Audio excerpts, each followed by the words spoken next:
সেটি বন্ধ করার সেটা তাদেরকে যদি নিঃশর্ত মুক্তি না দেওয়া হয়, তাহলে ডিবি কার্যালয় থেকে সামনে মানববন্ধন থেকে শুরু করে আরও কঠোরতার আন্দোলনে বাংলাদেশের নাগরিকের পক্ষ থেকে আমরা সবাই আন্দোলনে ঝাঁপিয়ে পড়ব। এটি সকলের জন্য আমি অবগত জানাচ্ছি। এবং সরাসরি এখানে ডিবি কার্যালয়ের প্রতিনিধিরাও আছেন সম্ভবত, তাদেরকেও বলছি এটা না থাকার কথা নয়, তাদেরকেও বলছি এটা আপনার কর্তৃপক্ষকে জানিয়ে দেন। কিন্তু একটি কথা আমি বলতে চাচ্ছিলাম, তার মধ্যে প্রথম যে বিষয়টি সেটা হচ্ছে যে সরকার ভুলে গেছে, কর্তৃপক্ষ ভুলে গেছে যে মানুষের বাক স্বাধীনতা, মত প্রকাশের স্বাধীনতা, মানুষের অধিকার ভিত্তিক আন্দোলনের যে স্বাধীনতা, বৈষম্য বিরোধী আন্দোলনের যে স্বাধীনতা, সেটি সাংবিধানিক অধিকার, এটি কোনো অপরাধ নয়। এটা ভুলে গিয়ে এটাকে অপরাধ হিসেবে বিবেচনা করে রাজনৈতিক সুবিধা অর্জনের জন্যই হোক, যে কারণেই হোক, প্রতিপক্ষ গায়েল করার জন্যই হোক, যেই কারণেই হোক, তারা কিন্তু দমন নিপীড়নের পথ অনুসরণ করেছে। এবং এই পথে তারা সমস্ত রাষ্ট্রীয় প্রতিষ্ঠানগুলোকে, যাদের উপর অর্পিত দায়িত্ব আইনের রক্ষকের, তাদেরকে আইনের ভক্ষকে রূপান্তরিত করার সুযোগ করে দিয়েছে। এবং সেটা তারা অবারিতভাবে করতে পেরেছেন, কারণ তীব্র পক্ষের মাধ্যমে এই প্রতিষ্ঠানগুলোকে দলীয়করণ করা হয়েছে। দলীয়করণের মাধ্যমে অতিরিক্ত সক্ষমতা দেওয়া হয়েছে আইন বহির্ভূতভাবে। সেই সক্ষমতাকে সেই ক্ষমতাকে নির্বিচারে অপব্যবহার করে মানুষের অধিকার হরণ করছে।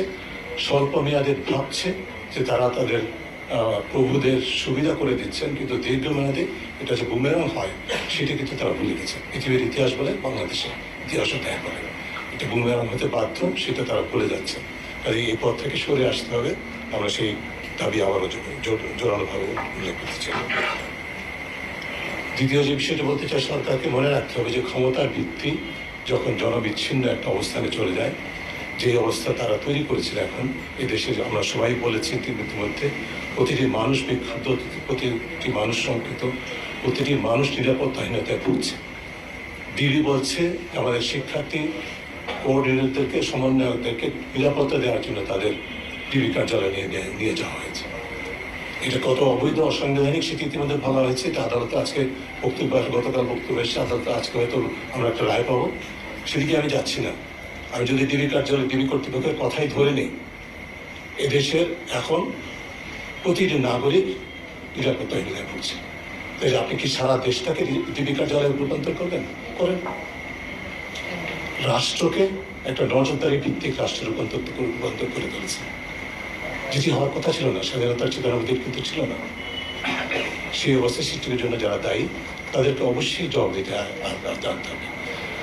আমরা সকলেই বলছি ন্যায় বিচার চাই, আমাদের প্রতিটা দাবির মধ্যেই ন্যায় বিচারের কথা বলা হয়েছে। আপনারা, আমি অত্যন্ত দৃঢ় বিশ্বাস করি, এই ঘরে যারা উপস্থিত, আমাদের যারা কথা শুনছি, গণমাধ্যমের সূত্রে যারা আমাদের কথাগুলি শুনবেন, সকলেই সম্পূর্ণ একমত। যারা সহিংসতার জন্য দায়ী, যারা হত্যাকাণ্ডের জন্য দায়ী, যারা নির্বিচারে আটকের জন্য দায়ী, যারা মানুষের অধিকার হরণের জন্য দায়ী, তাদের সকলেরই বিচার চাই।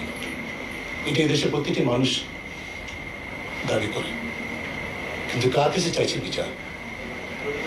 এই বিচারের যে ফার্স্ট পোর্ট অফ কল, যেগুলো আইন প্রয়োগকারী সংস্থা, বাংলাদেশের ইতিহাস, সাম্প্রতিক ইতিহাস যা বলে, এমন কোনো অপরাধ নেই বাংলাদেশে যেটির মধ্যে আইন প্রয়োগকারী সংস্থার অংশগ্রহণ নেই। রাস্তাঘাটে, পথে ঘাটে, কার্যালয়ে, প্রতিষ্ঠানের ভিতরে ঘুষ লেনদেনের থেকে শুরু করে, ঘুষ আদায় থেকে শুরু করে, পুকুরচের থেকে শুরু করে, দুর্নীতি, অনিয়ম, ক্ষমতা ব্যবহার থেকে শুরু করে, মানুষের অধিকার হরণ, অপরাধীর পাশে দাঁড়ানো, অপরাধের শিকার যারা তাদেরকে অতিরিক্ত নিরাপত্তাহীনতার মধ্যে ঠেলে দেওয়া থেকে শুরু করে সরাসরি প্রত্যক্ষভাবে খুনের সাথে জড়িত আইন প্রয়োগকারী সংস্থা বাংলাদেশে। এভিডেন্সেস আর অ্যাবসলিউটলি ক্লিয়ার। কাজে তাদের কাছে তো আমাদেরকে বিচার চাইতে হচ্ছে। বিচার হবে। বিচার কি হবে জানেন? বিচার হবে, কদিন পরে শুনবো যে একটা তালিকা বের হলো, প্রকাশিত হবে, অমুক অমুক কর্মকর্তাকে পুরস্কৃত করা হয়েছে, এবং রেখে হবে শিক্ষার্থী আন্দোলন দমনের, সাফল্যের সাথে দমনের কারণে শুদ্ধাচার পুরস্কার দেওয়া হবে, যেরকম প্রাক্তন র্যাব প্রধান, পুলিশ প্রধানকে দেওয়া হয়েছিল, যিনি এখন পালিয়ে গেছেন, অপরাধ স্বীকার করে পালিয়ে গেছেন। এভাবে অপরাধ স্বীকার করে পালিয়ে যাওয়ার জন্য আপনাদের সকলকে প্রস্তুত হতে হবে। নাকি আপনারা নিজেরাই দায়টা নেবেন, সেই প্রশ্ন আপনাদের কাছে।